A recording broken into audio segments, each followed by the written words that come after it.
Hmm. Very interesting.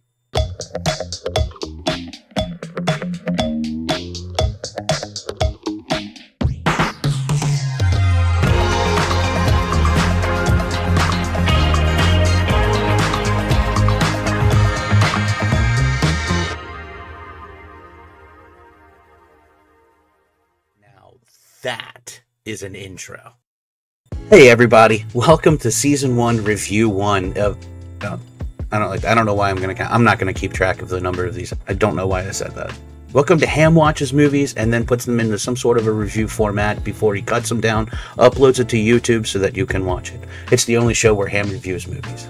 Today, I'm Ham, and this is Puppet Master. Hey everyone, I'm sitting here with Max and we're gonna talk some puppets. What's going on, everybody?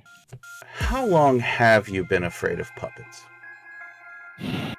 Probably started day one. All those kid shows, dude, they're just horrifying. You ever see any with knives on their hands? No, but I did see one with a bunch of knives on his fingers. Like, are you talking about like Freddy Krueger or? Like, no, I think his name was Edward. Oh, he's like a puppet man. There was a hold on. There was a let me find it. Freddy was in one. Dude that made the puppets, and he turns into, like, takes the clay and makes a puppet, and he just pulls the guy's veins out. Then he jumps off a cliff or something. I'm gonna put a picture of him. Picture, right? He jumps off a cliff? No, he didn't jump off a cliff. He jumps off the top of a building, like he walks him up invisible stairs, and all of a sudden he's on the roof or at a window of it or something. Yeah. Okay. Then he's dead. It's a different movie. Let's talk about Puppet Master. Puppet Master. Direct-to-video 1989, Full Moon was headed in a new direction to create low-budget horror and science fiction films. It was successful and moved to a pure cult status. A near endless number of confusing at best sequels with varying degrees of quality. The canon will go on to be quite confusing as well. But today, it's all about part 1. Puppet intro is super on the nose for being a puppet movie. The music will stay with you. It still gets in my head all these years later. Even when I hear tunes that kind of remind me of it, I will think about this endlessly. Maybe gets a little bit long. Gorgeous hotel, 1939. I just love the setting for this. Hickey is playing Andre Toulon. He is touching up Jester the puppet. Blade the puppet scouts some suspiciously stereotypical looking German people from the 1930s. Well, it turns out they are in fact German. Maybe gets a little bit long. Frantic Blade gets back to the puppeteer. It's time to be hidden with the other puppets. The men reach Andre Toulon just in time for him to make himself kind of useless to them at this point. You got the secret. You can reanimate anything into your own little army. What are you reanimating into an army? I think the Power Rangers are pretty cool. I mean, like a little army of Power Ranger action figures. Like the little... So you can watch them a little morph. Yeah, I'd honestly probably do like multiple different types of action figures and then make them fight. That'd be cool. That'd be pretty cool. That'd be kind of rude, though. Like the Power Rangers versus like all the WWF action figures. Hulk Hogan. Oh yeah. Macho Man. Randy Savage.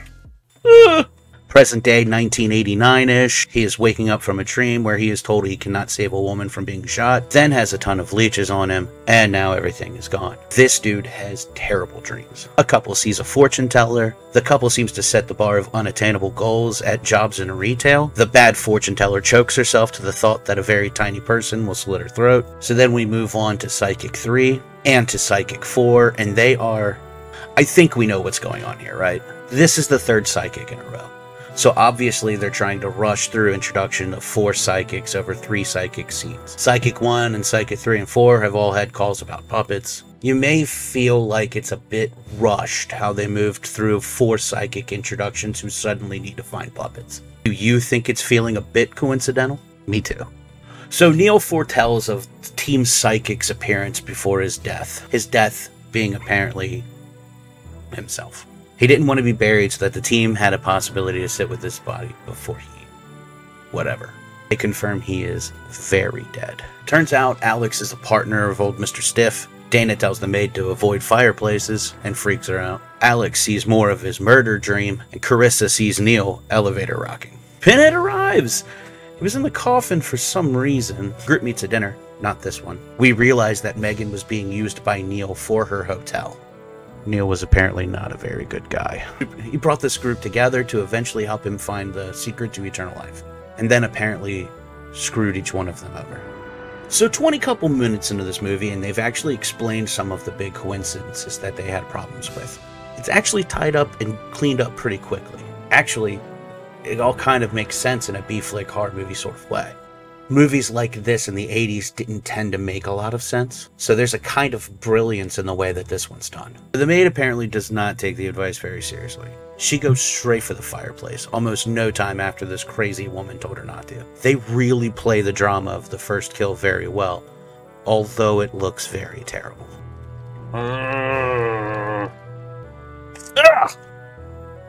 Neil seems to have everybody freaked out. Alex is trying to get more information from Megan. Dana is trying some protection spells. Frank and Carissa are trying to help by some naughtier experiments.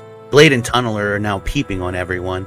Carissa thinks they might be in danger, so she leaves Frank tied up and helpless on the bed. Tunneler weirdly handles her without a sound. Puppet Death 2 is another that could have taken 2 minutes to maybe stop, think, and do something 10 times better. Leech Woman is gross. She spits leeches on Frank. Leech to death. It's gross. Also the best puppet kill so far. You like wrestling podcasts? Oh boy, I'm a big-time wrestler, and I love Wrestling with Fans podcast. Wrestling with Fans podcast is a great place for friendly wrestling conversation, news, and reviews. Kyle does unboxing videos and occasionally brings on guests. Wrestling with Fans podcast is found on all your major platforms: Facebook, YouTube, Instagram, TikTok, and much, much more. So if you're in the mood for some wrestling conversation, check out Wrestling with Fans podcast right now.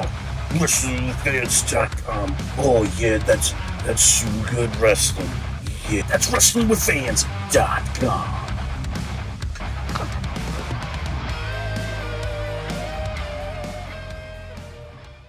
Alex turns down Dana, and now she is vulnerable. The Pinhead fight is awesome. She narrowly escapes Blade, and then she's cornered in the elevator.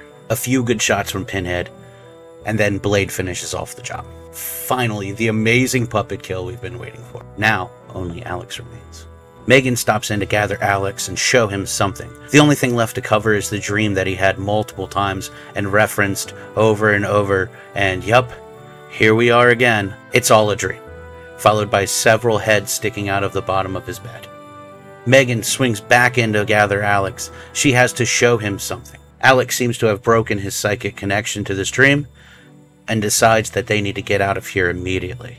And now they run into the real-life Neil. Well, not life. Well, not real Neil. It's a fake Neil. This is a reanimated Neil. This is a Neil that was dead and now is not dead. Yeah. And he's going to live forever unless there is a total destruction of his body, which is something that Alex is not capable of doing himself. He tosses Jester aside and then goes into some dialogue about parent killing and manipulating other women. Then he hits Megan, sets off the puppets, and goes into a very sloppy fist fight with Alex for some reason. It just doesn't feel like part of a good plan for a guy who has completely fleshed out this whole brilliant scheme of dying and being reborn. Sorta. I don't know.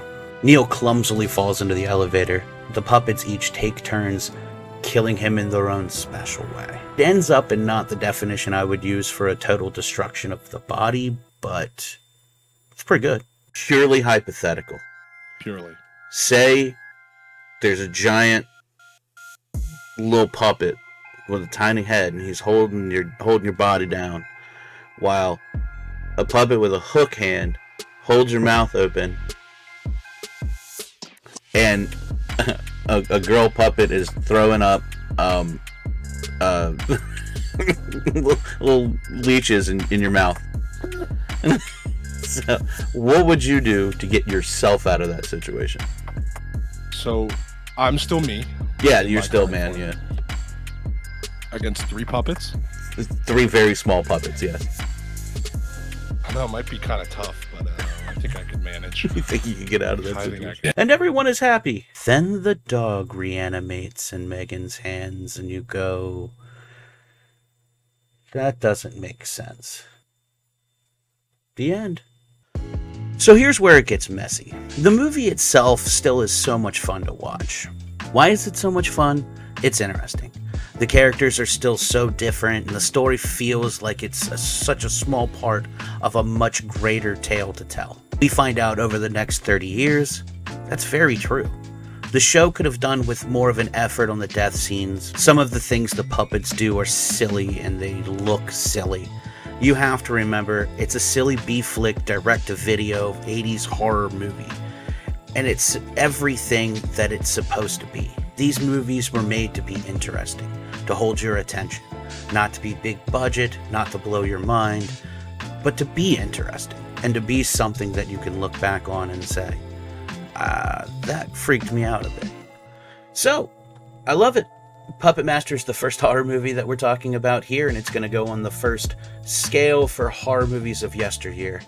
I think there's no way this movie can get below an A-. If you like silly horror movies and really well-constructed ideas and some sweet, sweet puppet murder, then this is absolutely the film for you. I've been Ham. I'm still Ham, and I will be Ham tomorrow. Enjoy the movie and have a great day. All right, that's it.